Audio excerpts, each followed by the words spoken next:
సర్వమతాలు మంచే బోధిస్తాయి, నిజమే, సత్యం అది. కానీ మంచి బోధిస్తే లాభం ఏంటి? మంచి ఎలా చెయ్యాలో నేర్పించాలిగా. మంచి అందరూ చెప్తారు, కానీ మంచి చేయలేకపోతున్నానే. మనం అలారం పెట్టుకుంటాం కదండి, అలారం పెట్టుకుంది ఎవరు? మనమే కదా. లేచి మనమే ఆపేసి పడుకుంటాం. ఉదయాన్నే లేవలేని పరిస్థితి. అందుకని సెల్ ఫోన్లో ఇప్పుడు కొత్తగా వచ్చింది స్నూజ్ అంటే తెలుసా మీకు? నువ్వు ఆపేస్తావు కదా, నాకు తెలుసులే, ఆ తర్వాత ఎంతసేపటికి మోగాలి అని అడిగేది స్నూజ్. నువ్వు పెట్టుకున్న అలారము నువ్వే లేవలేకపోతూ ఉంటే ఎంత బలహీనలం మనం. ఎస్, సర్వమతాలు మంచిని బోధిస్తున్నాయి, కానీ మంచిని ఎలా చెయ్యాలో, చెడుని ఎలా జయించాలో నేర్పించలేదు. చేతకాని పరిస్థితి. అందుకనే భగవంతుడు దిగి వచ్చాడు. ఎవరైతే యేసుక్రీస్తు దగ్గరికి వస్తారో వారు పాపాన్ని జయించగలుగుతారు, ఎందుకంటే తాను పాపాన్ని జయించాడు కాబట్టి. గాంధీజీ 1885లో బాంబే ప్రెసిడెన్సీలో మాట్లాడుతూ ఒక మాట అన్నాడు. ఒకవేళ ఈ ప్రపంచంలో ఎవరైనా పరిపూర్ణ మానవుడు అంటూ ఉన్నాడంటే, లోపం లేనటువంటి వాడు ఉన్నాడు అంటే అది యేసుక్రీస్తు మాత్రమే అన్నాడు. If there is any perfect human being on this planet earth, it is only Jesus Christ. These were the words of Gandhiji in 1885 in Bombay Presidency when the British was ruling India. Mr. Perfect Prabhas కాదు, యేసుక్రీస్తు. అందుకనే ఆయన దగ్గరికి నువ్వు వస్తే నిన్ను పర్ఫెక్ట్గా మార్చగలుగుతాడు. పాపాన్ని తీసివేయగలిగిన వాడు ఒక్కడే పాపము లేనివాడు. ఎందుకని మిగిలిన వాళ్ళందరూ పాపాన్ని తీసివేయలేకపోయారు?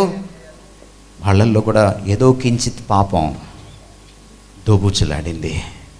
కానీ ఈయనలో పాపం లేదు కాబట్టి ఈయన పాపాన్ని తొలగించడానికి ఏకైక సమర్థుడు. మూడవ విషయం, అవతారం ఎందుకు వస్తుంది? మానవుడికి ఈరోజు కొరకరాని సమస్య. అన్నీ జయించాడు మానవుడు. ఈరోజు చాలా విషయాలు సాధించాడు మానవుడు. అంగారకుల్లో ఏముందో ఇక్కడ కూర్చొని టీవీలో చూసి చెప్పగలిగిన వాడు మానవుడు. కానీ తాను ఎందుకు చచ్చిపోతాడో చెప్పలేనివాడు. చావును ఆపలేని పరిస్థితి. వెంటిలేటర్ మీద పెట్టి 200 సంవత్సరాలు ఎవరైనా బతికించగలిగిన చూసారా మీరు? నో. ఎందుకు మరణాన్ని గెలవలేకపోతున్నాం? మన పూర్వీకులు శ్లోకంలో చివరి మాట, మృత్యోర్మ అమృతంగమయ, ఓం శాంతి శాంతి శాంతి. మృత్యువుతో పోరాడుతున్నాను, మృత్యువు లేనటువంటి అమృతతుల్యమైన జీవితాన్ని నాకు ఇస్తావా? అప్పుడేనా నాకు మనశ్శాంతి. ఈరోజు మానవ సమస్యల్లో అన్నింటికంటే మించిన కొరకరాని సమస్య మరణం. మన దేశంలో మరణం అనగానే భయం. హీరో నోరు మూసేస్తుంది, అలా మాట్లాడకండి అంటది. చూడలేదా మీరు? కనీసం మరణం అని జపించడం కూడా అపశకునం. ఎంత భయం మరణం అంటే. హాలీవుడ్ డైరెక్టర్ వుడీ అలెన్ సరదాగా చమత్కరించాడు ఒకసారి విలేకరుల సమావేశంలో. మరణం అంటే నాకు భయం లేదు, కాకపోతే అది వచ్చినప్పుడు నేను అక్కడ ఉండకూడదు అనుకుంటున్నాను అన్నాడు. కానీ వుడీ అలెన్కి బ్యాడ్ న్యూస్ ఏంటంటే, మరణం వచ్చినప్పుడు నువ్వు అక్కడ ఉండి తీరాలి. నువ్వు ఎవరికైనా అపాయింట్మెంట్ ఇచ్చి, నరేంద్ర మోడీ గారికి కూడా అపాయింట్మెంట్ ఇచ్చి తప్పించుకొని తిరగచ్చేమో, కానీ మరణానికి అపాయింట్మెంట్ ఇచ్చిన తర్వాత, అది అపాయింట్మెంట్ తీసుకున్న తర్వాత తప్పించుకోవడానికి కుదరదు. అందుకనే చూడండి, బాబాలు, గురువులు, అప్పుడు దాకా చాలా బీరాలు పోయిన వాళ్ళు, అప్పుడు దాకా చాలా మహిమలు చేసిన వాళ్ళు మరణం రాగానే కనపడకుండా పోతారు. వాళ్ళ శిష్యులు దాన్ని మార్మికంగా ఉంచేస్తారు, గోప్యంగా ఉంచేస్తారు. ఈరోజు ఒక రాష్ట్ర ముఖ్యమంత్రి చచ్చిపోతుందంటేనే ఆ చావు చెప్పడానికి ఎంత కష్టపడిపోతున్నాం. మరణం అంటే మనకెంత భయం. మరణాన్ని గురించి చెప్పడం కూడా భయమే. కానీ ఈయనున్నాడు చూసారా, మరణాన్ని గెలిచాడు. మరణాన్ని ఎవడు గెలుస్తాడు? జీవప్రదాత అయిన భగవంతుడే మరణాన్ని గెలవగలుగుతాడు. భగవంతుడికి ఒక్కడికే జీవం ఒకడెవడు? తనంతట తానే జీవము కలిగిన వాడు, అందరికీ జీవాన్ని ప్రసాదించేవాడు భగవంతుడు. మనము జీవం మరొకటి దగ్గర నుంచి తెచ్చుకుంటాం. నాకు తల్లి తండ్రి లేకపోతే నాకు జీవం రాదు. కానీ జీవాన్ని ఇచ్చువాడు మరణంలోకి ప్రవేశిస్తే దాన్ని మరణింపచేసి చావుకి చావు దెబ్బ కొట్టి బయటికి రాగలుగుతాడు. అది యేసుక్రీస్తు 2000 సంవత్సరాల క్రితం నిరూపించాడు. మీరు అడగచ్చును, యేసుక్రీస్తు నిజంగా మరణాన్ని గెలిచాడా లేదని ఎలా చెప్పగలమని మీరు అడగచ్చును. సైంటిఫిక్ ప్రూఫ్స్ ఈరోజు ఉన్నాయి. మొన్న ఏప్రిల్ ఆయన ఖాళీ సమాధిలోకి వెళ్ళి అక్కడ మోకరించి ప్రార్థన చేసి వచ్చాను నేను ఇస్రాయెల్ దేశంలో. ఈ రోజుకి ఆయన సమాధి తెరిచి ఖాళీగా ఉంది.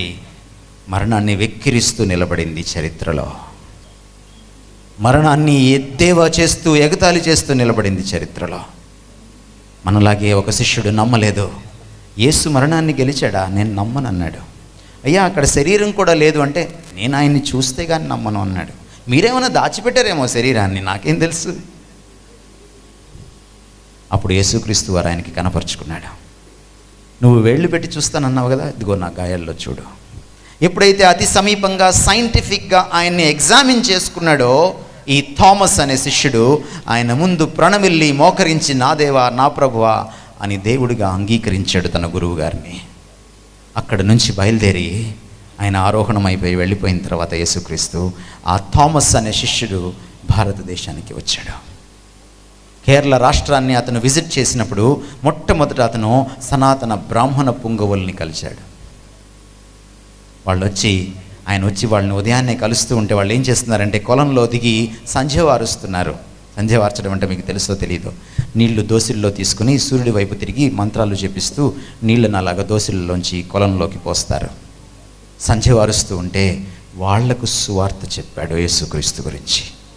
అలాగా భారతదేశంలో మొట్టమొదట క్రైస్తవులైంది ఎవరంటే బ్రాహ్మణులు, దళితులు కాదు. ఇది క్రీస్తు శకం 52వ సంవత్సరాలలో జరిగింది దరిదాపులుగా చరిత్రలో. ఆ థామస్ అస్థికలు శరీరం ఆయన విగత జీవుడై పడిపోయిన పరిస్థితి, ఆయన్ని చంపివేశారు. మెడ్రాస్ పట్టణంలో థామస్ మైలాపురంలో ఆయన గుట్ట పైన, చిన్న గుట్ట పైన ఆయన్ని పాతి పెట్టారు. ఈ రోజుకి మీరు వెళ్ళి చూడొచ్చు. మీరు మెడ్రాస్ వెళ్తే, మీరు చెన్నై వెళ్తే అక్కడ ఒక పెద్ద రోడ్డు ఉంటుంది, దానికి మౌంట్ రోడ్ అని పేరు. మీరు అడగచ్చు సాంఘిక శాస్త్రంలో మౌంట్ రోడ్కి ఆ పేరు ఎలా వచ్చాను, 5 మార్కుల క్వశ్చన్.